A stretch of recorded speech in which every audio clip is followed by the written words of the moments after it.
오늘 우리에게 주신 하나님 말씀은 로마서 8장 26절에서 27절 말씀입니다. 로마서 8장 26절에서 27절 말씀을 우리 한 목소리로 같이 합독하시겠습니다. 이와 같이 성령도 우리의 연약함을 도우시나니 우리는 마땅히 기도할 바를 알지 못하나 오직 성령이 말할 수 없는 탄식으로 우리를 위하여 친히 간구하시느니라. 마음을 살피시는 이가 성령의 생각을 아시나니 이는 성령이 하나님의 뜻대로 통도를 위하여 간구하심이니라. 아멘. 할렐루야. 우리 앞뒤 옆 사람과 이렇게 인사하겠습니다. 보름달처럼 얼굴이 환하네요. 여러분, 명절 2주간 잘 쉬셨나요? 맛있는 거 많이 드시고 그래서 많이 커지시고 전 많이 커져가지고 그렇죠. 마음이 커졌다고요. 왜 조용하네요. 여러분을 보니까 환한 빛처럼 이렇게 마음이 좀 밝아지는 것 같습니다. 명절 연휴 우리가 좀 길었던 것 같은데 생각해 보면은 금방 지나간 것 같아요. 왜 그런가 생각해 보니까 우리가 오늘 있을 그 제일음악회가 좀 분주하게 준비되다 보니까 뭐 이렇게 뭐 계속 준비한 건 아닌데 마음이 분주하니까 좀 빨리 지나간 게 아닌가. 여러분 오늘 그 라인업이 되게 굉장히 좋아요. 여기 보시면은 그 더스트링 앙상블 있고 또 엘라차, 혹시 여러분 다 팜플렛 보셨죠? 그 브로셔. 그리고 뮤지컬 배우 이문영, 그리고 대박이 버스킹 앤 댄스, 이걸 많이 기대하셔도 좋습니다. 그래서 여러분들 많이 오셔가지고 특별히 우리 청년부는 우리 교회에서 다른 장년부는 안 줘요. 우리 청년부만 특별히 그 간식도 준비했어요. 그래서 에그 샐런트 샌드위치와 음료도 준비되어 있으니까요. 여러분 셀 모임 때 오셔가지고 음악회 보시면서 또 특별한 셀 모임을 가지셨으면 좋겠습니다. 오늘은 반드시 응답받는 구체적인 기도라는 이 4분기 책을 함께 소개하면서 말씀을 좀 나누고 싶어요. 여러분 우리가 지금 이제 분기마다 책을 선정해서 보고 있잖아요. 오늘도 이제 분기 시상식을 할 건데 우리 4분기 책이 이번에 선정이 됐어요. 혹시 보신 분 계시나요? 저 지금 사서 보고 있어요. 한 반절 정도 봤는데 오늘 이거 가지고 좀 이야기를 하고 싶어요. 보니까 내용이 너무 좋더라고요. 여러분 혹시 DTS 많이 받으셨죠? DTS 때 우리 오시는 강사님 중에 김길 목사님 있는데 이 김길 목사님이 또 저한테 되게 굉장히 특별한 분이에요. 제가 아마 겨울 수련 때 이 말씀 나눴었나? 제가 20살 때, 21살 때인가?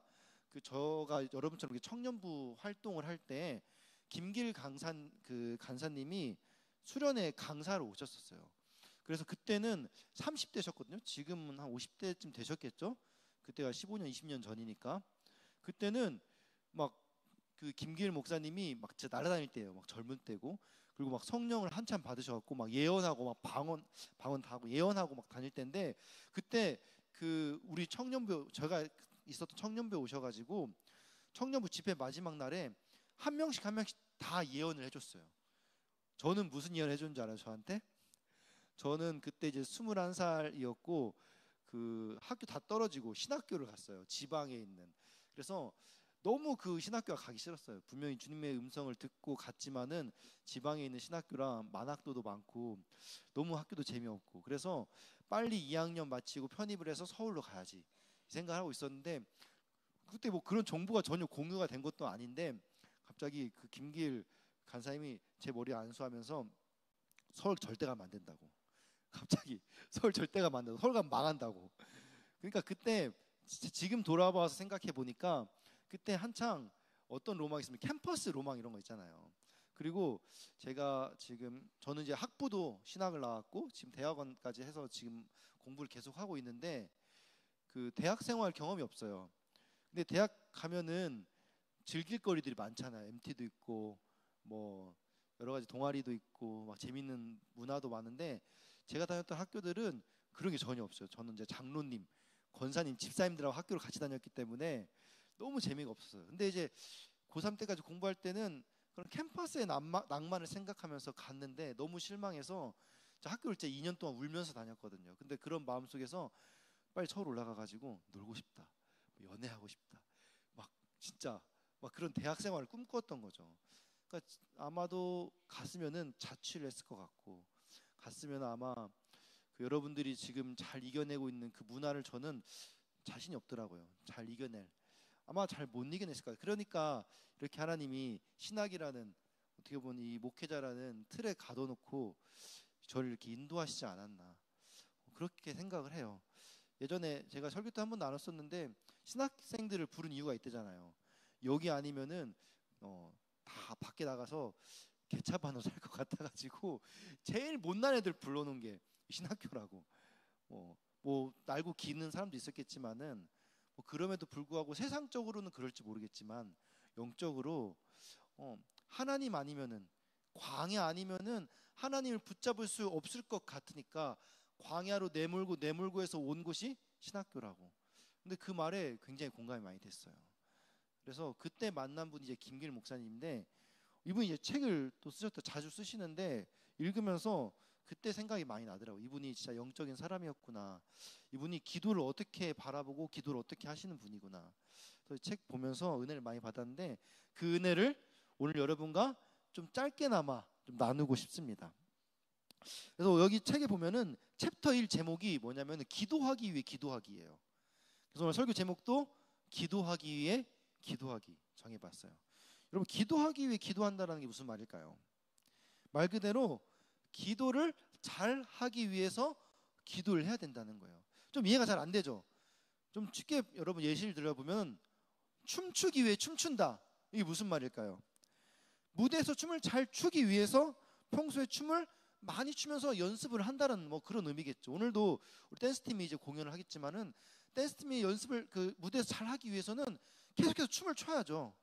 그리고 춤을 추기 전에도 리허설을 하잖아요. 그러니까 춤을 추기 위해서 몸을 풀기 위해 또 춤을 추는 거예요.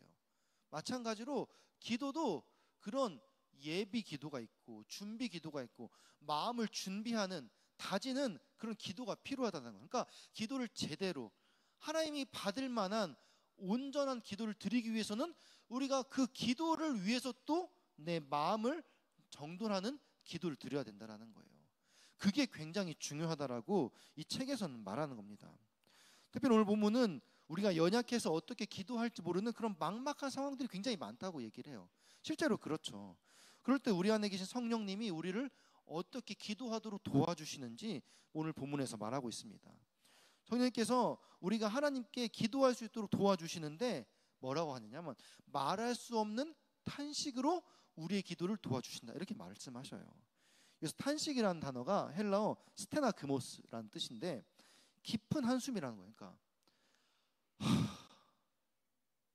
이러면서 하나님이, 성령님이 우리가 하나님께 기도할 수 있도록 도와주신대요. 이것은 그러니까 부모가 자녀의 잘못을 보면서 화를 내기보다 자녀의 연약함을 이해하며 어쩔 수 없음에 대한 어떤 긍휼한 마음, 그치, 얘가 아직 어리니까 어쩔 수 없지, 그럼에도 내가 너를 사랑한다, 끝까지 너를 포기하지 않겠다, 그런 마음이 담겨있는 한숨이죠. 마치 한 3-4살쯤 된 아기가 이제 슬슬 기저귀를 떼야 될 때가 됐는데 여전히 실수하면서 막 옷에 응가를 하는 거예요. 그러면은 부모가 어떤 마음 들겠어요? 얘 이제 빨리 기저귀 떼야 되는데 왜 얘 또 응가를 했지? 하면서 그런 화도 나고, 좀 이거 치우는 것도 이제 일이잖아요. 그런 마음이 드는 반면에, 그래도 아직 어리기 때문에 어쩔 수 없다는 마음 때문에 그런 마음이 공존하면서 한숨을 쉬는 거죠. 아휴, 애기 울면 또 우쭈쭈 응가 있어요, 울지 마요 하면서 뭐라고 해요? 우리 아기 다음엔 잘하자 하면서 한숨 쉬면서 그 아기를 계속해서 케어하고 품어줄 때, 그때 내쉬는 그 한숨이 바로 오늘 본문에 말하는 그 말할 수 없는 탄식으로 성령님이 우리의 기도를 도와주신다라는 거예요. 예전에 다니엘 김 선교사님이 이 본문을 가지고 이렇게 비유를 했었어요. 우리가 하나님께 기도하면은 우리가 기도한 그 기도의 수준이 하나님 듣기에는 너무 수준이 낮아서 마치 어린아기가 옹알이하는 것과 같대요. 왜냐하면은 하나님은 우리가 아무리 미사여구를 갖다 붙이고 고상한 말로 기도를 해도 하나님 보시는 건 우리 마음의 기도의 중심이잖아요. 근데 우리의 기도의 중심이 우리가 아무리 포장하고 애쓰고 노력을 해도 우리의 기도의 중심의 수준이 하나님 듣기에는 너무나 수준이 떨어진다라는 거예요. 그래서 그 기도의 중심의 수준을 놓고 보면은 마치 어린 아기가 옹알이 하든 우리 기도 수준이 그 정도밖에 안 된다는 거예요. 그러니까 성령님이 그걸 들으시고 아, 얘가 지금 이런 말을 하고 있구나라고 이야기를 하는 거예요. 그러니까 우리의 기도가 하나님 입장에서는 하나님 하나님 영광스러우시고 대단하시고 존귀하시고 전능하시고 그분께서 오늘 나를 도와주시고 어떻게 인도하시고 막 얘기를 해도 하나님 들을 때 뭐라 그래요? 아이 하세요. 이렇게 들린다는 거예요. 그럼 성님 딱 듣고 옆에 계시다가 한숨을 푹 쉬시면서 하나님 지금 이 아이가 하는 말은요, 하나님께서 아이패드를 사주시면 그 아이패드로 공부도 열심히 하고 전자책도 많이 보고 열심히 사역하는 데 잘 활용해서 하나님께 영광을 돌리겠대요. 이렇게 해석해 주면서 우리의 기도를 도와주신다라는 거예요. 그래서 우리가 어떻게 기도해야 할지 모르는 게 사실은 정상이에요. 우리가 연약한 인간이고 죄인인지라 사실 우리의 기도는 하나님께 온전히 드려질 수가 없어요. 그래서 우리가 기도할 때마다 그 기도가 온전하게 드려지기 위해서 하나님께 기도하라는 거예요. 성령님의 도우심을 구하라는 거예요. 그리고 왜 기도가 안 되는지에 대해서 계속 그걸 가지고도 하나님께 묻고 씨름하라는 거예요. 시편 62편 우리 8절 말씀 같이 읽겠습니다. 백성들아 시시로 그를 의지하고 그의 앞에 마음을 토하라. 하나님은 우리의 피난처시로다. 아멘. 그래서 성경은 우리의 그런 부담감, 우리의 연약함을 그냥 감추지 말고 하나님 앞에 우리의 마음을 토하라고 말하고 있습니다. 그래서 이 책은 기도를 시작조차 못하는 그 지점에서 다시 기도하라고 권면하는 거예요. 단순히 기도가 내가 원하는 것, 내 문제를 해결해 주는 수단이 아니라 내 마음을 그대로 하나님께 올려드리면서 내가 기도가 안 됩니다. 내 마음이 어렵습니다. 내가 상황이 이렇습니다. 라고 내 연약함을 하나님 앞에 그대로 인정하면서 하나님의 도우심을 구하는 그 모든 과정, 이게 다 기도라고 말하는 거예요. 그러면서 그 기도를 먼저 드릴 때 우리가 어디서부터 이 믿음이 시작되어야 될지, 어디서부터 하나님과의 관계를 다시 잡아야 될지를 알아가는 과정, 이 모든 것이 다 기도라고 말하는 것입니다. 그래서 우리가 기도하기 위해 기도를 해야 된다는 거예요. 그래서 우리는 오늘 나의 기도의 생활이 어떤 어려움이 있는지, 왜 기도가 막히는지, 그리고 그 막힘을 어떻게 뚫고 나갈 수 있는지를 기도를 통해서 해결함 받아야 되는 겁니다. 여러분 혹시 지금 여러분의 기도가 막혀 있는 분들이 계시나요? 기도해야 된다는 부담감은 있는데 기도해야지, 그치? 이거 가지고 기도해야지, 오늘도 기도해야 되는데, 내일도 기도해야 되는데, 그런 부담감은 있는데 여전히 시작도 못하고 뭔가 기도하려고 하면은 뭔가 다른 생각이 자꾸 드는 그런 마음들이 있지 않나요? 그러면 우리가 그 연약함을 먼저 하나님 앞에 솔직하게 내어놓아야 된다는 거예요. 기도를 시작할 때 우리가 종종 내 마음을 숨기거나 겉으로만 경건한 척하면서 하나님께 나아가려는 그런 유혹을 받을 때가 많이 있어요. 그래서 내 마음의 복잡함과 연약함, 심지어는 그 상처, 그런 억울함, 이런 것까지 하나님 앞에 솔직하게 드러낼 때 그때부터 하나님이 우리의 기도를 도우시기 시작한다는 거예요. 특별히 가족 간의 갈등이라든지 예상하지 못한 문제 앞에서 내 마음이 막 복잡해지고 그래서 기도가 잘 되지 않을 때 그 복잡한 마음을 놓고 기도해야 된다는 거예요. 우리 흔히 기도하기 위해서 내 마음을 먼저 정돈하고 그 다음 기도해야 된다고 생각해요. 그런데 내 마음을 정리하는 것이 내 몫이라고 생각을 하는 거죠. 그런데 우리가 복잡한 마음을 놓고 기도하기 시작하면은 그때부터 자연스럽게 그 마음도 정리가 되고 기도가 분명해지는 것을 우리가 경험한다는 겁니다. 그래서 기도의 우선순위가 그때부터 하나하나 정리되는 거예요.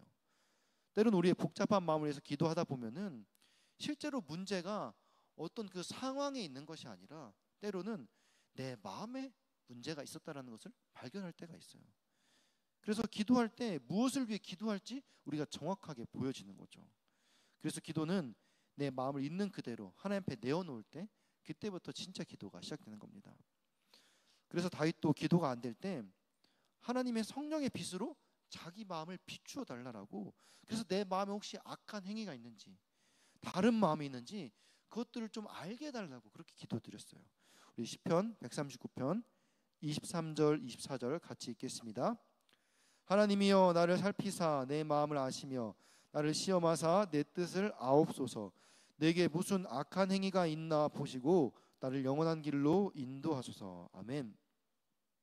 여러분, 기도가 막히고 내 마음이 복잡할 때 기도가 안 된다고 하나님께 기도하세요. 그러면 성령님께서 우리의 연약함을 도와주시고 우리 기도의 문을 열어주실 줄 믿습니다. 그래서 기도가 안 된다고 고백하는 거가 가장 첫 번째고, 이제 이 책에 보면은 하나 이야기를 좀 소개하고 싶은데, 그 책의 저자인 김길 목사님이 수요 아침 모임을 인도할 때 일이었대요. 평소처럼 그 묵상 모임을 인도하기 위해서 집을 일찍 나섰는데 거기가 이제 안양에서 버스를 타고 성남까지 가야 되는 거리였어요. 그런데 이 모임이 이제 아침 모임인데 그 지역 사람들끼리 이제 모이는 모임이죠. 성도들인데, 그러다 보니까 원래는 어떻게 해야 되냐면은 그 지역에서 리더를 한 명 정해서 셀 모임처럼 그 지역 사람들끼리 아침 묵상 모임을 하면 되는 거예요. 그런데 이제 시작하는 단계라서 리더 집사님이 좀 어려우니까 목사님께 좀 요청을 한 거죠. 몇 달 정도만 같이 인도를 해주십시오 해서 이제 매일 그렇게 먼 거리를 왔다 갔다 하면서 그 목사님이 서포트를 하는 상황이었어요. 그런데 어느 날 이제 모임이 한 몇 달 정도 이제 진행이 된 후에, 모임이 끝난 후에 리더 집사님이 조심스럽게 목사님께 얘기하는 거예요. 목사님 이제 더 오시지 않아도 될 것 같아요 라고 말을 하는 거죠. 그 목사님이 이 말을 듣고 좀 당황했죠. 물론 이제 어느 몇 달 전부터 이제 목사님이 그 집사님이 인도를 잘 어느 정도 익숙해지는 것 같아서 그 집사님께 인도를 부탁했어요. 그리고 목사님 이제 뒤로 빠져서 그 집사님이 인도하시는 것을 보면서 멤버십으로만 참여를 했었는데, 이제 이 집사님도 이제 본인이 어느 정도 이제 인도할 수 있겠다 싶으니까 목사님께 말을 꺼낸 거죠. 그런데 목사님 입장에서는 왠지 모르게 기분이 나쁜 거예요.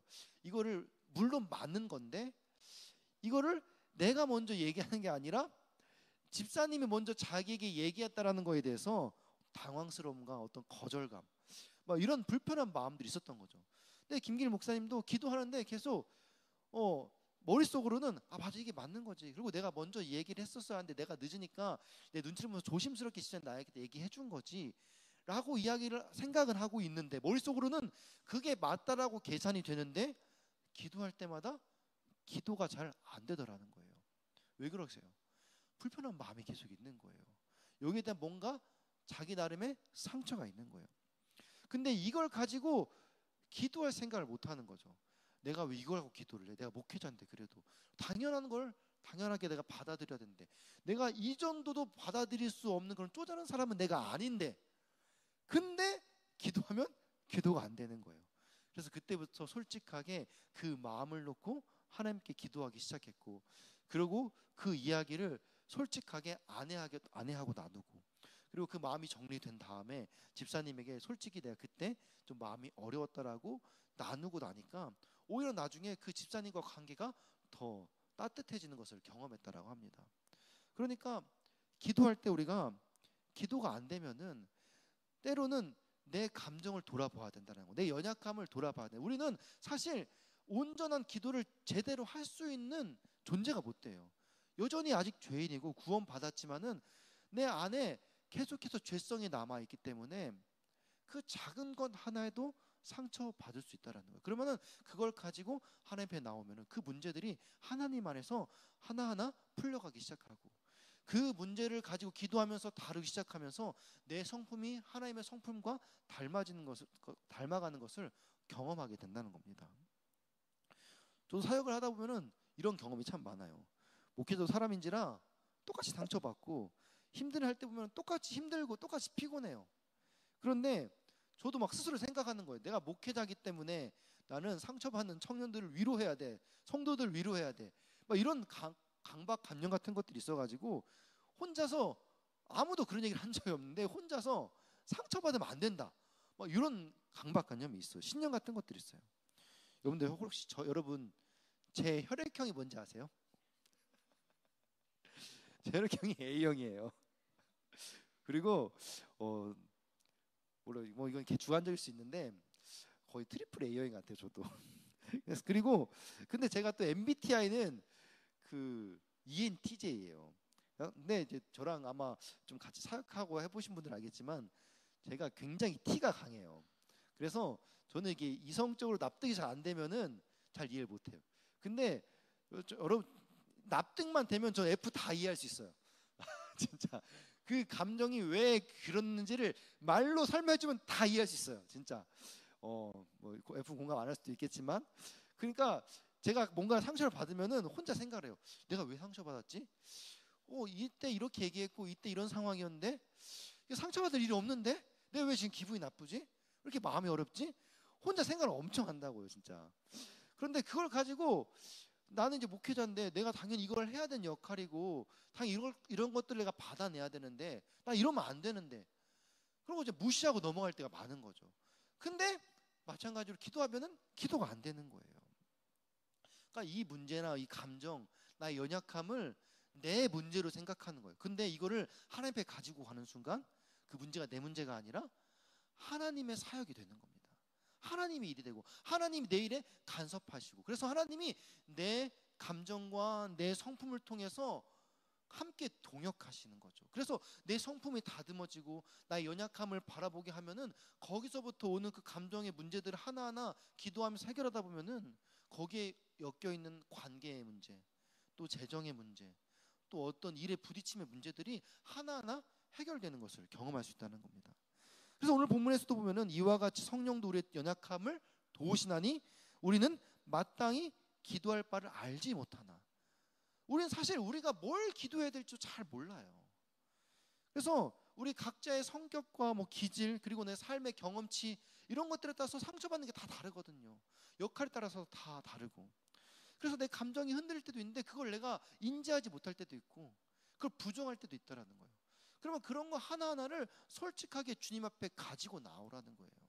그때부터 우리의 기도가 온전해지고 거기서부터 하나님이 우리를 다루어 가시는 것을 보게 된다는 겁니다. 베드로전서 5장 7절 말씀 우리 같이 읽겠습니다. 너희 염려를 다 주께 맡기라. 이는 그가 너희를 돌보심이라. 아멘. 그래서 내 감정, 내 상처, 내 연약함을 하나님 앞에 솔직하게 드러낼 때 그때 하나님이 우리의 마음을 만지시고 다시 기도의 문을 열어주시는 겁니다. 그래서 정말 이 기도의 진정한 힘은 무엇이냐면은 우리가 문제만 집중했던 그 시선을 하나님께 돌릴 때, 이게 내 문제로 생각했는데, 내 감정이라고 생각했는데 그거를 하나님께 따지고 물어볼 때 하나님이 내 삶에 관여하시면은 하나님의 일이 된다는 거예요. 이런 상황에 처하면 우리 자연스럽게 문제에만 집중하게 되고 그 결과 마음이 복잡해지고 기도조차 안 되는 그런 경험들을 하게 됩니다. 그래서 오히려 하나님을 보는 시야도 좁아지게 되는 거예요. 결국 그 문제의 크기에 압도되어서 하나님이 주시는 평안과 소망, 이런 것들을 놓치게 되는 경우들을 많이 경험하게 된다는 겁니다. 우리 이사야 26장 3절 말씀 같이 읽겠습니다. 주께서 심지가 견고한 자를 평강하고 평강하도록 지키시리니 이는 그가 주를 신뢰함이니라. 아멘. 여기 보면 심지라는 단어가 나오는데 히브리 예체르라고 해서 마음의 방향이라고 뜻이에요. 그래서 심지가 견고한 자라는 건 우리의 마음의 방향, 우리 마음의 시선이 하나님께 고정된 자라는 거예요. 근데 그런 자, 하나님께 항상 마음이 고정되어 있는 사람은 어떤 은혜가 있냐면은 평강의 평강으로 지켜주신다라는 거예요. 이게 어떤 말씀이냐면, 어떤 상황에서 전해진 말씀이냐면, 이스라엘은 그 당시 이제 외세 그 위협과 어떤 내적인 불안들로 여러 가지 갈등들이 있었어요. 나라 전체가 흔들리는, 곧 있으면 이제 멸망할 수도 있는 그런 상황이었는데, 세상이 무너지는 듯한 현실 속에서 이사야가 선포하는 거죠. 심지가 견고한 자. 그러니까 시선을 주님께만 너희가 잘 고정하면은 하나님께서 너희를 평강의 평강으로 지켜주신다. 이 평강의 평강이 무엇이에요? 평강은 그 히브리어로 샬롬이에요. 하나님 나라. 하나님은 우리에게 주시겠던 그 샬롬의 평화, 그거를 너희에게 주시겠다는, 상황이 어떠하든지 간에 우리가 그 시선이 하나님께 속해 있으면은, 그래서 우리가 우리의 기도할 때 우리의 상황이나 우리의 문제를 바라보는 것이 아니라 우리가 온전히 하나님께 집중하고 나아가면은 그 하나님의 시선으로 다시 문제를 볼 수 있게 해준다는 거예요. 그게 바로 기도하기 위해 기도하는 거예요. 문제를 놓고 기도하는 것이 아니라 이 문제가 어디에서부터 왔는가, 내 감정인지, 혹시 하나님의 뜻 가운데 있는 문제인 것인지, 왜 기도가 막혀 있는지, 이런 것들을 하나님께 시선을 두고 기도하면은 그때부터 하나님의 마음을 우리 가운데 주신다라는 겁니다. 그래서 하나님을 신뢰하는 믿음에서부터 우리가 이 기도가 시작된다라는 것을 알아야 된다는 거예요. 제가 지금 설교를 빨리 끝내고 싶어가지고 마음이 급해지는데, 우리 오늘 본문 로마서 8장 26절 같이 읽겠습니다. 이와 같이 성령도 우리의 연약함을 도우시나니 우리는 마땅히 기도할 바를 알지 못하나 오직 성령이 말할 수 없는 탄식으로 우리를 위하여 친히 간구하시느니라. 아멘. 말씀을 좀 마무리하고 싶은데, 성령님은 우리의 기도를 대신 세워주시는 분이에요. 우리가 기도하지 못할 때조차 성령님은 우리의 마음을 하나님께로 이끄시면서 다시 기도를 시작할 수 있도록 도와주신다는 거예요. 그래서 그분은 우리의 연약한 중심이 아니라 우리 마음의 깊은 뜻을 우리조차도 알지 못하는 그 뜻을 하나님께 대신 알려주시는 분. 그래서 우리가 그 성령의 인도를 구하기 위해서 기도해야 된다는 거죠. 우리 27절 같이 읽겠습니다. 마음을 살피시는 이가 성령의 생각을 아시나니 이는 성령이 하나님의 뜻대로 성도를 위하여 간구하심이니라. 아멘. 그래서 우리가 이 성령님의 도우심을 구하면은 우리의 기도를 성령님께서 하나님의 뜻 안으로 인도하신다는 거예요. 그래서 단순히 내 뜻을 관철시키는 것이 아니라 그 기도를 통해서 하나님을 바라볼 수 있도록 인도한다는 거예요. 그래서 성령님을 통해서 하나님의 뜻에 내 마음을 맞춰갈 수 있도록 기도를 이끄신다는 거죠. 때로는 응답이 지연되고 방향이 바뀌기도 하고 전혀 다른 길로 인도될 때도 있어요.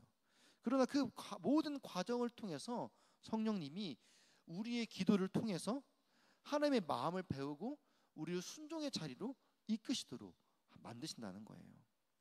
이것이 바로 기도하기 위해 기도하는 사람의 태도라는 겁니다. 성령님과 함께 하나님의 뜻을 찾아가는 그런 겸손한 기도라는 거죠. 우리 본문 이제 마지막 28절 같이 읽겠습니다.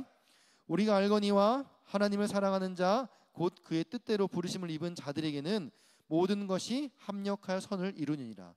그렇게 해서 우리가 하나님의 성령님의 도우심을 구하고 우리의 시선을 하나님께 고정하면은 결국 그것을 통하여서 결론이 무엇이냐? 그 기도의 결론이 무엇이냐?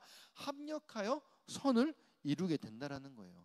우리가 지금 기도하고 있는 이 문제, 나의 감정, 내 생각, 내가 생각하지도 못했던 그 기도 너머에 있는 하나님의 뜻, 그것을 우리가 발견할 때, 그렇게 한 사람 한 사람이 기도하여서 기도하는 공동체가 모일 때 그 모든 것들이 하나하나 퍼즐 조각이 맞춰지듯이 합력하여서 하나님의 뜻을 이루게 된다라는 겁니다.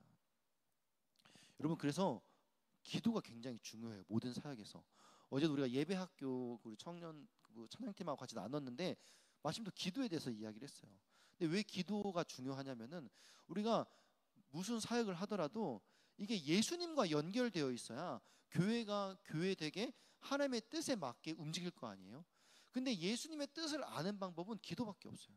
우리가 모여서 회의한다고 되는 것도 아니고 무언가 한 번씩 다 도전해보고 시도한다고 해서 거기서 하나님의 뜻이 발견되는 것이 아니에요. 때로는 어떤 일이 아니라고 생각돼서 했는데 그 일이 하나님의 뜻인 경우도 있거든요. 그러면은 그 일들을 결정하기 위해서는 우리가 모두 기도하기 위해 기도하고 하나님의 뜻을 구하고 하나님께 시선을 고정하여서 기도하는 자들이 모여서 기도할 때 그 기도를 통하여서 하나님의 음성을 우리 가운데 들려주시고 그 기도에 반응하는 사람들이 움직일 때 그 교회가 하나님의 뜻에 맞게 움직인다라는 거예요. 그래서 결국 이 기도하기 위해 기도하는 이 자세를 통하여서 우리가 합력하여 선을 이루시는 하나님의 뜻을 발견하게 될 줄 믿습니다. 우리가 함께 이제 찬양하기 원하는데요. 때로는 기도조차 막히고 말이 나오지 않을 때가 있어요. 여러분, 기도 많이 하세요? 저 많이 해요 라고 저도 자신 있게 말은 잘 못하겠어요. 새벽마다 기도는 하는데 때로는 기도가 막막하고 답답하고 뭘 기도해야 될지 저도 모를 때가 있어요. 그때도 우리가 성령님께 구하세요. 하나님, 기도가 안 됩니다. 뭘 기도해야 될지 모르겠습니다. 그러면은 성령님께서 말할 수 없는 탄식으로 끝까지 우리의 기도를 붙잡고 기도를 이끄시는 그 하나님의 마음으로 우리 인도하신다라는 거예요. 그러면 이제 우리도 그 사랑에 응답하는 마음으로 기도의 자리를 포기하지 않겠다고 결단하며 나아가길 소망합니다. 눈앞의 상황이 마음을 누르고 문제가 쉽게 바뀌지 않아도 기도를 끝까지 멈추지 않겠습니다. 우리가 그렇게 함께 결단하면서 다 함께 일어나셔서 바로 역전되리라 찬양하시면서 준비하신 예물을 하나님께 드리겠습니다.